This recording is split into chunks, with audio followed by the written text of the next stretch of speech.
अस्सलाम वालेकुम व्यूवर्स, आज हम एक नई लेक्चर लेके आए हैं बेसिक के हवाले से कि हाउ टू स्पीक इंग्लिश।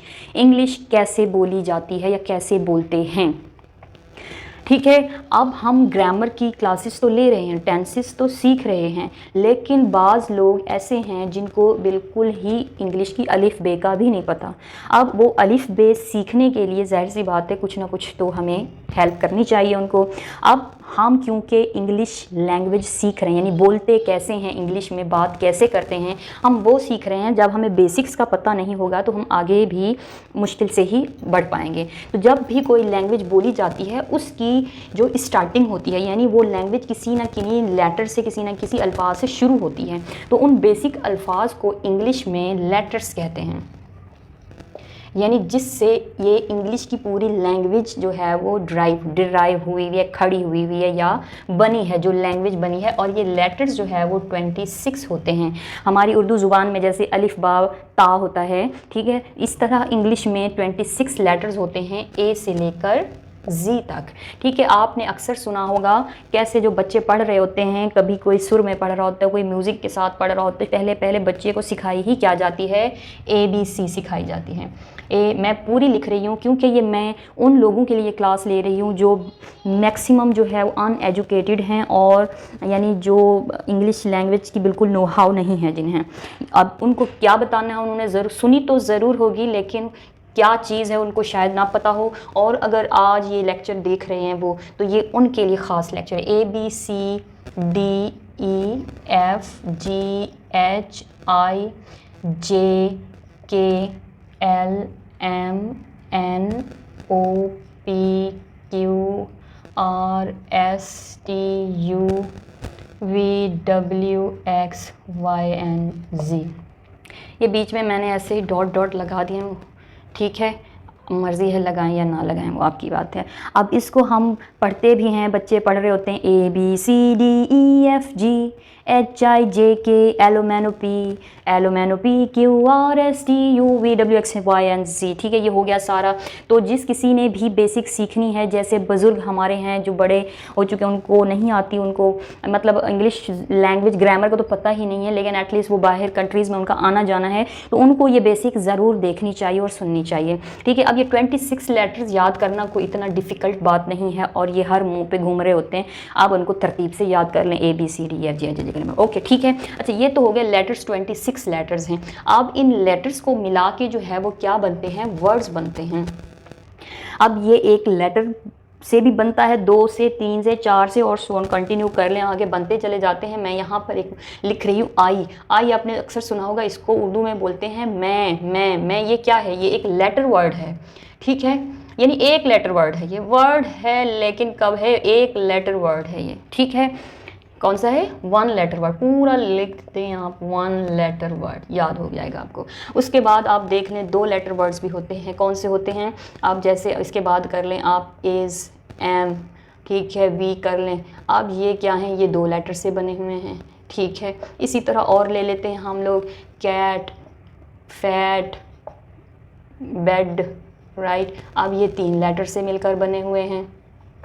ये क्लास 1 2 3 के बच्चों के लिए भी बहुत ज़रूरी है, इंपॉर्टेंट है ये उनको बेसिक समझाने के लिए। इस तरह आगे आप चले जाएं तो 4 लेटर वर्ड्स होते हैं। ठीक है, आप देख लें भाई, आप सिंपल सी एग्जांपल्स ले लें, मम्मा है, बेबी है।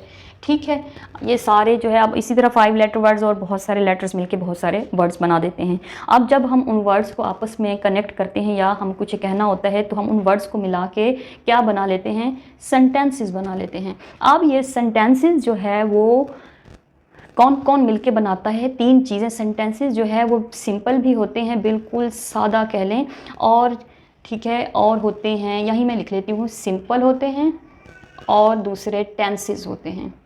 टेंसेस जिसमें वर्ब यूज़ होता है, 2 तरह के टेंसेस होते हैं, सेंटेंसेस होते हैं। ठीक है, टेंसेस तो 12 टाइप्स होती हैं, इसकी फर्दर 12 हैं, और ये अपने आप में भी एक पूरी कंप्लीट हिस्ट्री है। ठीक है, अब अच्छा, अब ये है कि ये सेंटेंसेस जो हैं बनाने के कुछ तरीक़ेकार होते हैं, जिनको आप फार्मूला कह सकते हैं। वो यहाँ मैं लिख देती हूँ। सबसे पहले सब्जेक्ट आता है, उसके बाद आ जाता है वर्ब, और उसके बाद ऑब्जेक्ट आ जाता है। क्लियर हो गई बात। अब इसी तरह दूसरी टाइप भी होती है, एज सब्जेक्ट से है, सब्जेक्ट्स एस और हेल्पिंग वर्ब लग जाते हैं और वर्ब लग जाते हैं और उसके बाद लग जाता है ऑब्जेक्ट और फिर फुल स्टॉप। ये दो तरह से फॉर्मूले लगते हैं। और सिंपल सेंटेंसेस को is am are was were यानी जिसमें वर्ब नहीं यूज़ हुआ होता उसमें आप जो है ये बगैर वर्ब के होते हैं, बिल्कुल विदाउट वर्ब। ठीक है, इसमें वर्ब नहीं यूज़ होता और टेंसेस जो है वो इसमें वर्ब यूज़ हुआ होता है। ये बेसिक इन्फॉर्मेशन आपको मिल गई है। ठीक है, अब सेंटेंसेस बना लेते हैं। हम तो वैसे शुरू करेंगे बिल्कुल सिंपल सेंटेंसेस से। आप जब सेंटेंसेस मिलते हैं आपस में तो क्या कर लेते हैं, उसमें कन्वर्सेशन होती है, यानी सेंटेंसेस ही तो आपस में बोले जाते हैं जिसको हम फिर उस पूरी स्पीच को हम कन्वर्सेशन कहते हैं या आप स्पीच ही कह लें। ठीक है, अब ये पूरी स्पीच कन्वर्सेशन जो भी है आप किससे कर रहे हैं, सेंटेंसेस को मिला मिला के कर रहे होते हैं।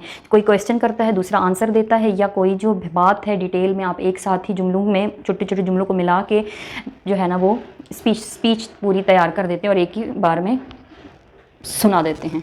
ठीक है, अब ये कन्वर्सेशन हम लोग सीख रहे हैं, यानी इंग्लिश स्पीच करना सीख रहे हैं, इंग्लिश बोलना सीख रहे हैं। अब सेंटेंस आपने देख लिए हैं। अब मैं एक सिंपल टेंस का छोटी सी सिंपल सेंटेंस की एक एग्जांपल देती हूँ। हमने यहाँ वर्ड्स लिए हैं, या आई लिया है मैंने, उसके बाद मैंने एम लिया है और उसके बाद क्या लें, मम्मा ले लेते हैं। चलिए, ये मैंने 3 जो है वो वर्ड सिलेक्ट किए हैं। अब मैं इनको ज्वाइन करने लगी हूँ। अब मैंने यहाँ सेंटेंस फॉर्मेशन में चाहे सादा जुमला हो चाहे कोई, सबसे पहले हमेशा सब्जेक्ट ही आता है। सब्जेक्ट यानी जो बात करने वाला होता है या जिसके बारे में बात हो रही होती है, या एवरीथिंग ऑन दिस अर्थ या in this universe is called noun. Noun मतलब सब्जेक्ट या नाउन या प्रोनाउन। ठीक है, अब हमने ये पार्ट्स ऑफ स्पीच में, वैसे तो ये मैंने अपलोड कर दी हैं वीडियोस, लेकिन हम बेसिक के हवाले से बेसिक के तरीके से भी समझेंगे कि किस तरह कहाँ यूज़ होता है। अभी तो मैं सिंपल जो बात करने वाला होता है यानी कि नाउन या प्रोनाउन। अब यहाँ आप ये भी सीखते जाएंगे। अब इनको क्या कहते हैं, ये इनको टोटल मिला के सब्जेक्ट कहते हैं। यानी कोई भी चीज़ जो होती है उसको आप ये कहें, वो कहें, अली कहें, अस्मा कहें, कुछ भी कहें, ये कुल मिला के सब्जेक्ट बन जाता है। ठीक है, उसके बाद उसके बाद आ जाता है जब किसी चीज़ के होने का एहसास होता है, इज़ एम आर जो होता है। अब मैंने यहाँ लिया है आई, और बहुत कंजस्टेड हो गया, हम थोड़ा इसको रब करके कर लेते हैं।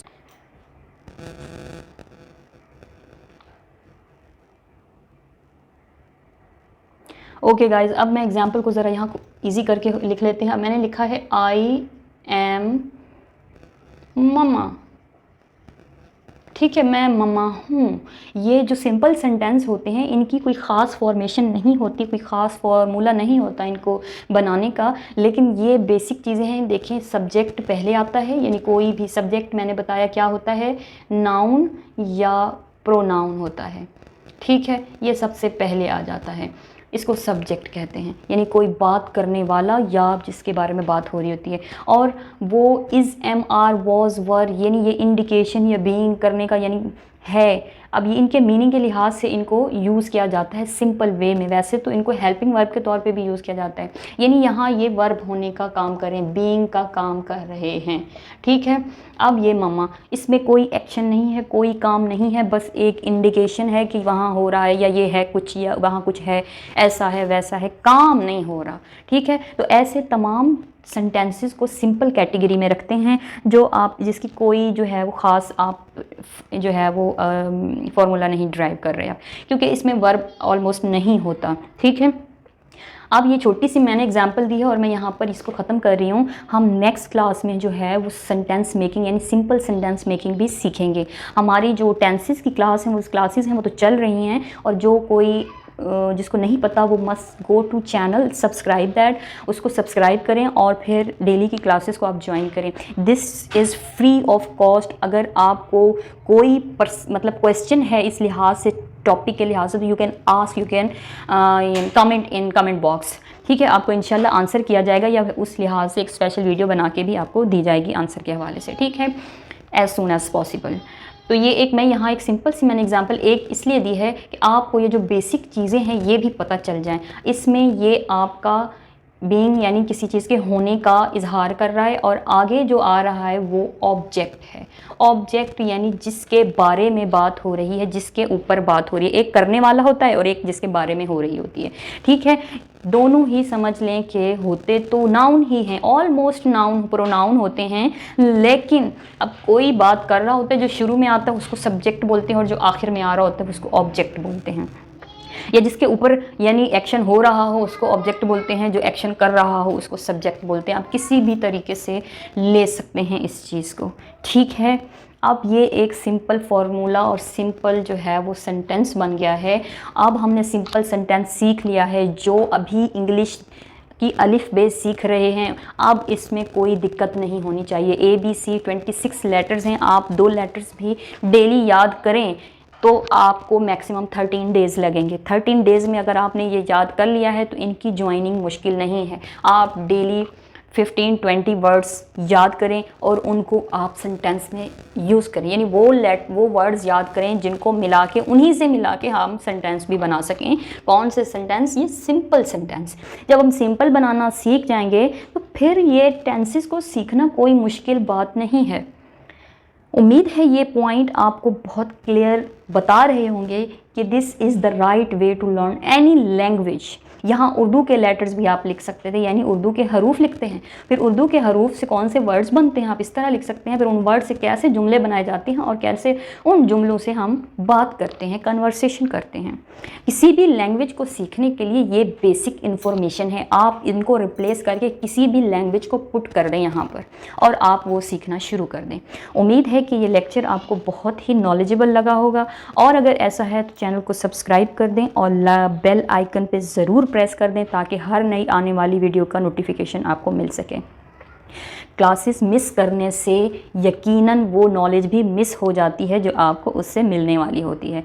अगर आप प्रॉपर चल रहे होते हैं तो हर चीज़ प्रॉपर चल रही होती है। आपने न्यूटन का वो लॉ पढ़ा होगा, every action has equal and opposite reaction.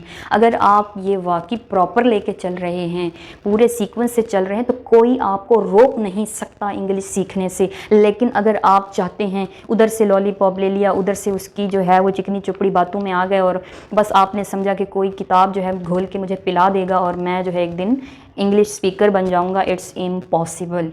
ऐसा ना कभी हुआ है, ना होने वाला है। ऐसा कोई फैक्ट नहीं है। This is the fact that आप स्टेयर्स को स्टेप बाय स्टेप चढ़ते जाते हैं और पहुंच जाते हैं ऊपर।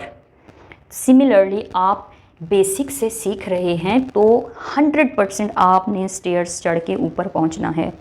लेकिन बीच में किसी भी सीढ़ी को आप स्किप करेंगे, जंप करेंगे, तो यकीनन कोई ना कोई एक्स्ट्रा एफर्ट करनी पड़ेगी आपको छलांग लगाने के लिए, वरना धड़म करके नीचे ही गिरना है। This is the fact.